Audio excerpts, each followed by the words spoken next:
Hey everybody, welcome back to the channel. So this is actually my second recording through of this video. Oh, because the first recording sounded like Poopy Dookie. You might also notice that I also sound a bit like Pookie Dookie, and that's because I'm a little bit sick. So, hey, welcome back to my channel. Before we begin, I want to thank everybody for the engagement and suggestions for the last video. These helpful comments are what will help me make my next video even better than the last. I got over 500 views on my first Elden Ring video, which is probably pretty nice for my first video ever. It also gained me about 8 more subscribers. Hello, new friends. For this video, let's get a little bold and get 1,000 views along with 9 more subscribers. If we can do that, perhaps I'll think about some new content or games I could be doing. Anybody's guess. I've got some interesting games I found while browsing Steam, and sharing them may be fun, but let's not get our hopes up yet. Anyways, welcome back. Good to see ya. We're coming back to do some more Elden Dude. If you remember from the last episode, we saw so many things, including Asmi, a Death Grips dragon, and we also killed things. You wouldn't get 2/3 of these things if you didn't watch the previous video. Did you watch it? Go watch it! And one more thing, if you don't want to watch 20 to 40 minutes of some dummy cracking stupid jokes over Elden Ring gameplay, I've made a playlist showing off the more important parts of the run, killing the bosses. The link will be in the description below if you're interested. If you don't remember, we killed this Godric dude, and his death granted us access to a new area in the game. Talking to Vare, I found out that I could have a chat with the 2 fingers with my newfound Great Rune. This is awesome! One eensy-weensy problem, though. I haven't played this game in months. I'm rusty. In order to remedy the skill stagnation, I decided to do a training montage! Cue the awesome, sexy music!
Break my monitor, I swear! Try to get the boy, not to die!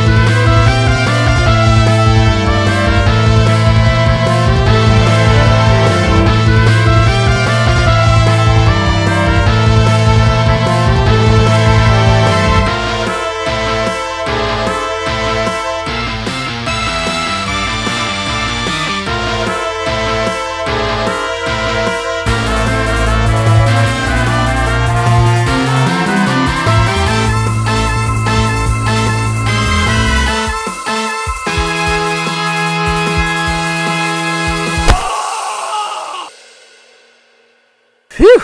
I am fully training arced out. I'd say it's time to go, but I want to check in on some friends from the previous episode first. First, I went down to the Weeping Peninsula to check in on Irina and Edgar, and oh my god, she's dead! Somebody had killed our homegirl, Irina! She lay dead at the feet of her father, Edgar. Edgar swore that he would take revenge on whoever killed his daughter. You go, man. Oh! Really? Next, I meet Kenneth again, who's talking about joining me into his service. Man, it seemed like just yesterday he was being racist towards me. Now he wants me to be his knight. Rad. He tells me to meet him at his fort, which I cheerfully canter on to. Wow, I really love what you've done with the place, Kenny. Aside from the demi-humans, I guess. Oh man, you even cleared up this little back section. I come up to meet Kenneth, who breaks the bad news to me. His fort is too damaged to make me a knight. What? Instead, a new lord must be found. This stinks! After that disappointment, I needed to cheer myself up. Perhaps with a surprise? Hey, perhaps that red spot on the map that demarked might be cool. Oh man, big doors? I haven't seen something like this since 2022. Oh, whatever! So I found out this place is a sanctum, a bestial sanctum. I meet this clergyman, Garank, who is so unabashedly down bad for the death root on me that he could smell it before he saw it. When I gave it to him, he wolfed it down in a New York second and gave me some shit I couldn't use. Anyways, I decided to explore the place by doing some epic parkour. Eventually, after some precision platforming and bats, I found a weapon I could use, as well as this awesome talisman. I was probably going to forget about this weapon, the Cinquedea, until I found out that it actually boosts bestial incantations by 10%, making it slightly more viable than it was 10 seconds ago. If I get into a real pickle, I can use this, along with the, count 'em, 3 bestial incantations to get some extra damage. You know, the inclusion of acquiring this item feels so useless and uninteresting that I'm gonna try and redeem this lost time with a fun fact. The 5-fingered Cinquedea was used in 15th to 16th century Italy as a weapon for fights in narrow alleyways by civilians in Venice, not by soldiers. Why? Well, true to its Elden Ring counterpart, this little dagger sucked. Its broadness at the end of the blade meant that it was too wide to effectively stab through armor, and it was too heavy at the hilt to chop through any armor either. Needless to say, it was mostly used for decoration. I found out this interesting information from this video from 2015 by this Lindy Beige guy. Make sure to check him out, I suppose. He's actually still posting to this day, and still looks just as crazy as he did what? 2015 was 9 years ago? 10 now? Oh. Anyways, sorry for that historical tangent. Something you should know about me is that I'm rather intrigued by weapons. I have all these fake ones for now, but I'm hoping one day I can get myself a real sword or something. I don't know. Oh, bats!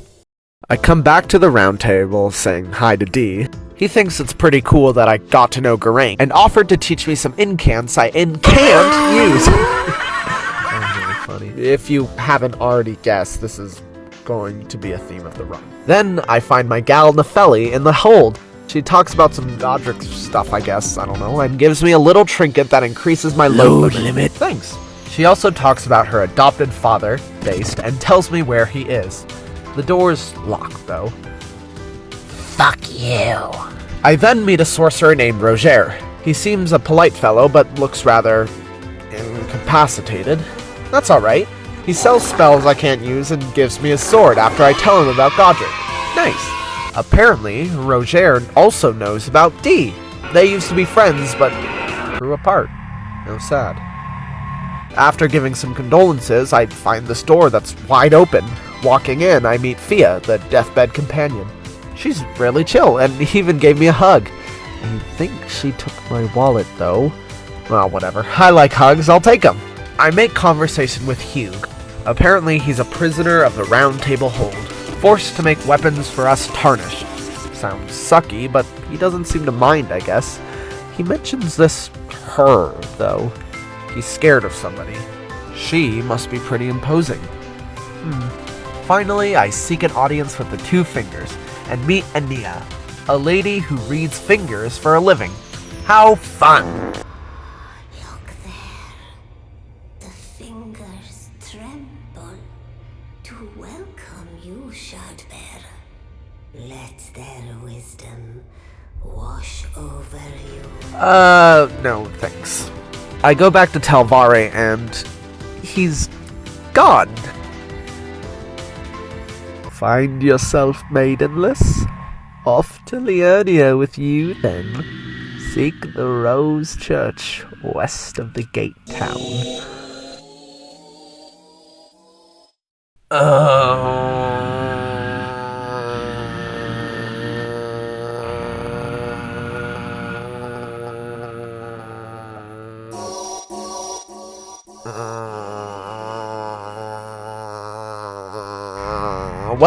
off to Liurnia. Check out Godric's throne. Oh, Godric never stood a chance. I head out the passage to Liurnia, finding a true sight to behold. Man, this place is... Hey, you look familiar. False alarm, this blind chick's name is Hyetta. She's looking for light and asks me for this grape I picked up not too long ago.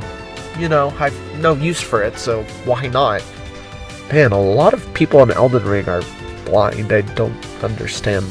Okay, it's probably a theme. Writing. I don't know. Picking up this sacred tear, I meet a bald man. Usually I don't talk to bald people, but he seemed chill. He asked for some runes, which out of the goodness of my heart, I gave... Oh, crap, I'm broke. Give me your money! Here you go. This guy, named Topes, is a student of that giant academy in the distance, known as Raya Lucaria. The academy has long since closed its doors ever since the shattering. Lore thing, I don't know. He tells me that I can get a key to make my way into the academy, otherwise I'll never make it to the Erd Tree. He asks me to spare an extra if I find it. Well, perhaps learning would give him hair again, so I had to help him. Apparently, he also knows Selin. Remember the foot magic lady? Apparently, she was freaky. I already went through this, but who'd have thunk I'd get more sworn statements? Topes doesn't believe the allegations, though. The hell did Selin do? Steal someone's lunch money? She got cancelled! Wait. Oh my god, I was in a neat cave! I don't know if my feet will ever be clean again. Hey, this place looks familiar. Actually... nah. Running down to Liurnia, I meet a merchant who sells more things. Around this time, my Elden Ring started acting up. Every now and then, the game would just freeze. What the heck? I think we're going 2 for 2 with recording mishaps so far. Just know that if my game freezes, it's not my fault that I died, it's the game's. I run into... Stillwater? Cave? Boy, this is so freaking tough, boy! In the cave, I find out that from now on, scaling is going to make normal enemies unapproachable very soon. It took me 4 hits to kill this bat. 4. As you might have noticed, this cave contains a lot of poison and bats, as well as these guys. Fuck these guys. Luckily, to combat my poison state, I have boluses. They don't taste very great, but hey, I don't feel as sick anymore. Yeah. Okay. Yeah. Okay. Yeah. Okay. So yeah, this guy pushed me into this pit of more poison. Lots of poison, as I said, but I managed to get through this Stillwater Gauntlet, meeting the boss, a clean rot knight. This clean rot knight was pretty imposing, with a tall frame, luscious locks, and a weird-ass sword and spear combo. Unfortunately, the first time the poison got to me, but after some floundering, I took out the knight. This victory awarded me with the Winged Sword insignia, which increased my damage with consecutive attacks. It might be useful, which is why I entered the cave in the first place.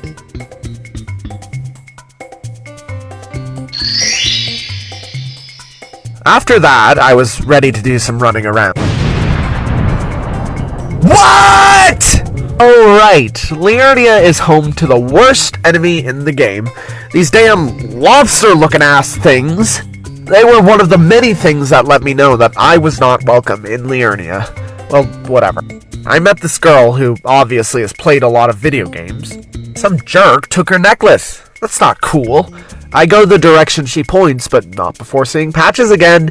He's very open about his new shop, where he sells some interesting thingies, including Margit's Shackle, which would have made fighting Margit like 10 times easier. Okay.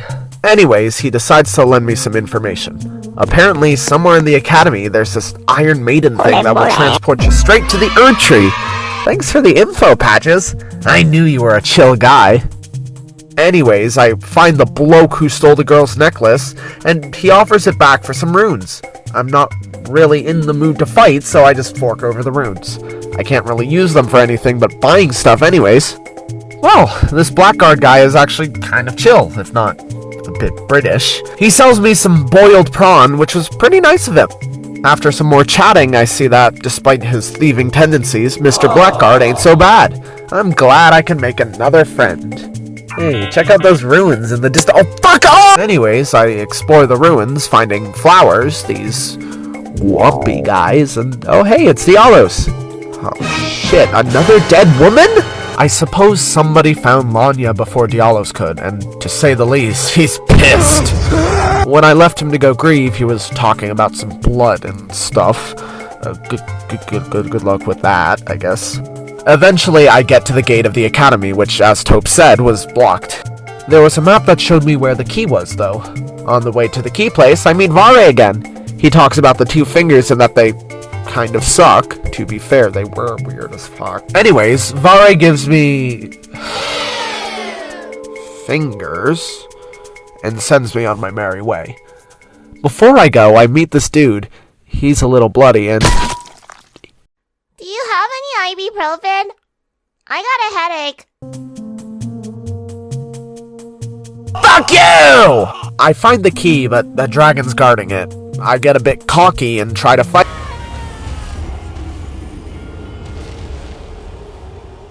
Well, with that, I finally have the key, and I'm able to make it into...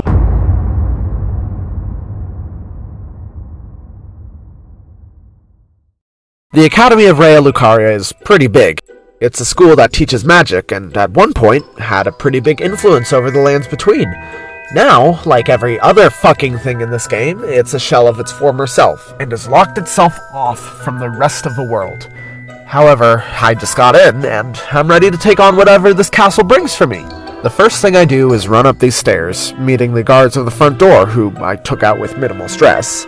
I get chased by these robot things and make my way out to this graveyard, which is, of course, full of zombies! Run, bitch! This dog, who was very adamant on chomping me, was taken out because I'm so cool. Take that, dog. I find the water wheel Patches was talking about and find this guy who... Okay, fuck off. I got my revenge and made my way to the bottom of the wheel. Sure enough, there was this Iron Maiden who... Oh,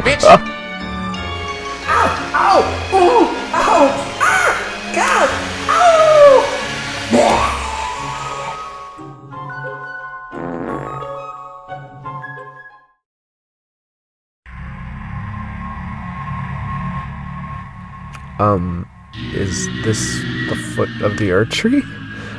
Okay, so Patches fucking lied. The maiden sent me to hell, I guess, and I had to platform through lava and whatnot to get back. And guess what? I'm nowhere near the foot of the Erdtree. Oh, when I get back, Patches is gonna get an earful!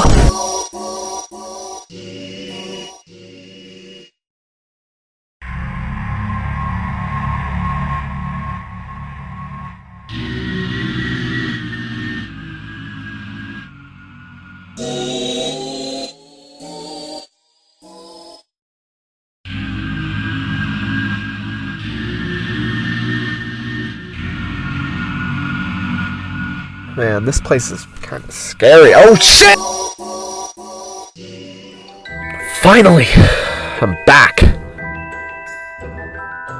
Ha! Take that again, dog. Running through the hallways, I truly start to feel the weight of this challenge creeping up on me. Anyways, I run off into this room where I find a big dog.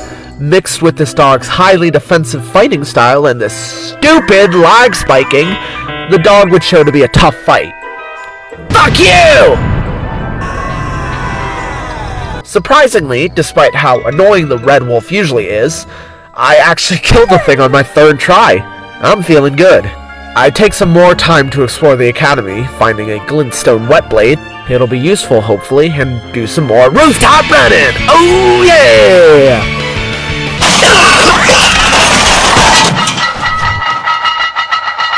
Like Sonic, I become a pincushion and die because of some robot archer. I get my revenge and got up the ladder, running about and finding some weird magic guys and gremlins alike. I do some stealthing and eventually drop down to find a second Academy key. Dude, Topes is gonna be thrilled. Big balls rolling pain! I don't know. Next, I meet this imposing figure. Moongrum, they called him. I tried to get onto this lift, but he caught up to me. It looks like I was gonna have to fight him. Oh, never mind. Taking the lift, I stand at this big door. Here's what I find.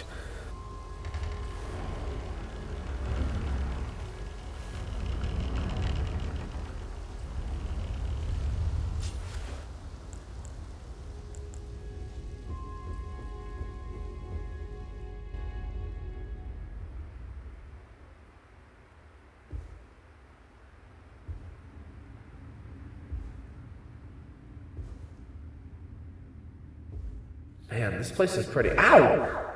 Hey, what? You little crayon-eating piece of shit? What the hell? Oh my god, what the fuck? Why are there so many of you?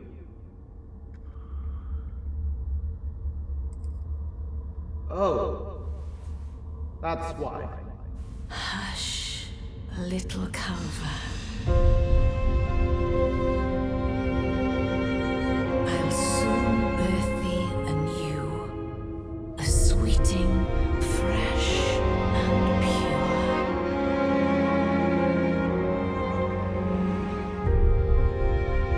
pure. So I walk into this room and find all of these kids. They seem to just be hanging around doing whatever, even when their mom's around. One even bit my foot.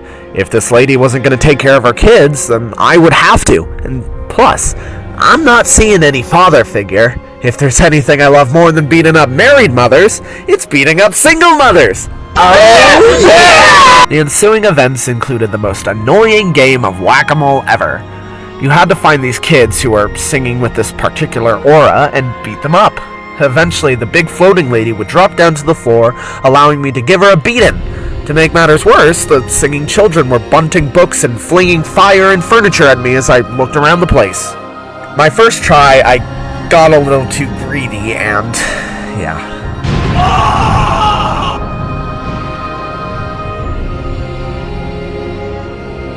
I'm all the way back here? What kind of run back is this? Well, at least there's no Moongrum. After 4 cycles of this torturous first phase, I was able to take out the lady. That'll show her.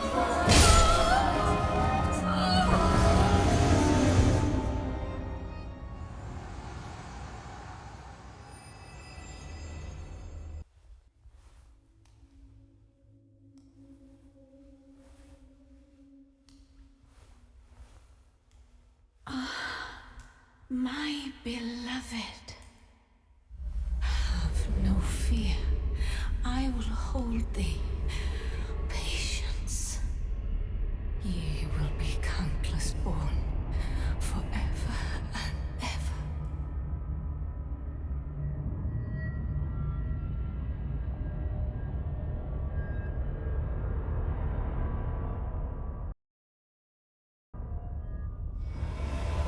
Upon my name as Rani the Witch.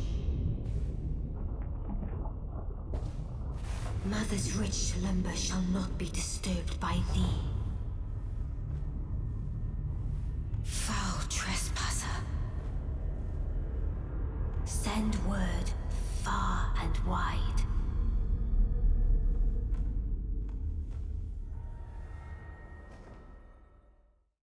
Of the last queen of Caria, Renala of the full moon, and the majesty of the night she conjureth.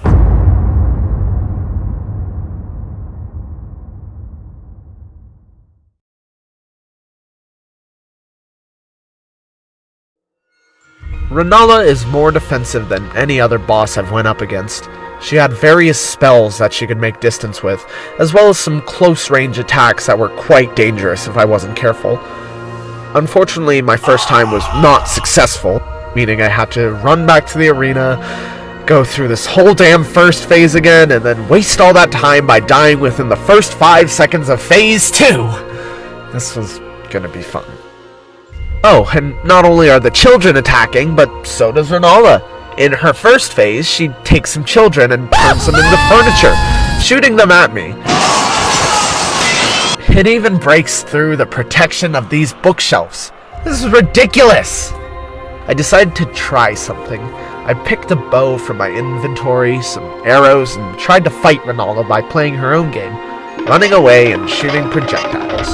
I made some poison and blood arrows, and found out that bows and arrows kinda suck. Combined with the arrow's small hitboxes and Rennala jumping all over the place, it was quite hard to get good hits on her. I did do some farming to get more arrows by running through this field of poison blooms and crabs, as well as taking out little critters. I got the materials needed to make a good amount of arrows. Back to Rennala, I just decided that I'd use my arrows on another boss. I'll stick to my Morningstar. Later on in the fight, I found out that Rennala can summon things! What the hell is this boss fight?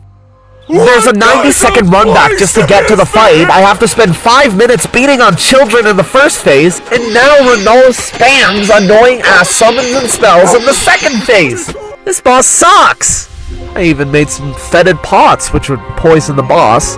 Little did I know, the pots also poisoned me! This stinks! It didn't even proc the poison when I hit her. Luckily, I had something that did proc. Bleed. Bleed is a status effect in Elden Ring that you can inflict on enemies and bosses, each having a different level of resistance to this effect. When inflicted, Bleed deals about 10.5 of a boss's max health, plus an extra 100 or 200 damage depending on the weapon and affinity. As you can expect, this effect is vital for cutting down bosses' health quickly, as it brought down our MILF friend's health quite a bit. Rennala summons 4 types of enemies: a pack of wolves, a bloodhound knight, a troll, and a dragon. You can't really control when she summons, so you just gotta hope you get a good one. The best one she could summon was the troll, because it had easy to dodge attacks and was slower than the others. The dragon had huge fire AoE attacks, but was also big and easy to predict. The wolves were annoying, but running from them wasn't much of a problem. However, the worst summon was the Bloodhound Knight. This thing was unpredictable and chased you across the arena. You couldn't take your eyes off of it for a second. When Rennala summoned this enemy, you had to stop focusing on her for a bit just so you could run away from the knight. As Rennala's health went down, she summoned more frequently and the summons took more time to despawn. This was going to be a waiting game. In the first phase, sometimes, the singing kids would be pretty close together, which was nice, but sometimes you had to run across the arena just to get to them. Contrary to popular belief, you don't listen for the singing, you see the direction a book flew into your head. By my 10th or 15th try, I had found a pretty good strategy. Run around Rennala as she casts her spells and get hits on her before she can run away. When she started summoning, I ran off and tried to despawn the enemies while inching my way back to the boss. It was tough. Well, this one time I got really close. I whittled down Rennala's health down to a sliver. That's when she summoned the Bloodhound Knight. I have no clue why I stopped focusing on the motherfucker, but he got me.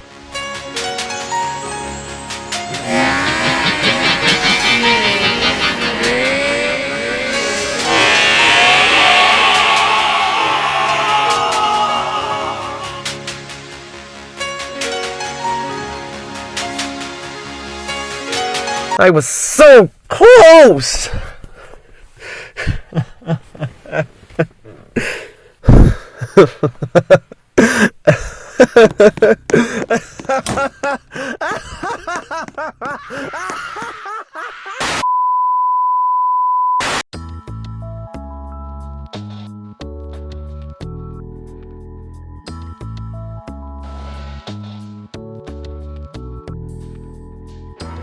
Hey guys, I'm back. I'm ready to fight Rennala! More! My last attempt, I think I was just getting tired. Something just snapped. I don't know what came over me, but I suddenly started beating on Rennala like crazy. I was on her like a weed in the garden. She tried to summon some wolves, but it was the last time she'd summoned anything, and I stunned her and slammed my way into victory. Finally! Oh, finally!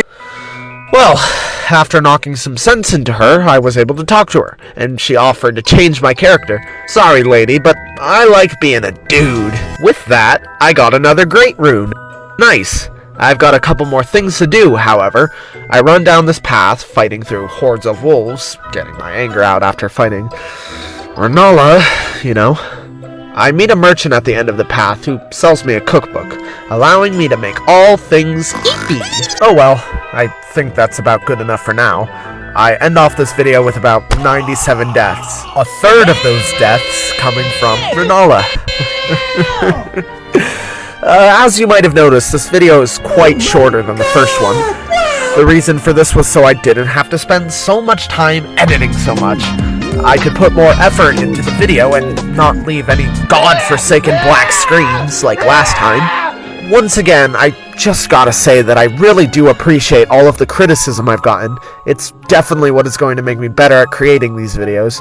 The shorter video times also mean I can put out videos faster, not having months in between uploads. It's also better on my increasingly busy schedule, what with school and other worky things.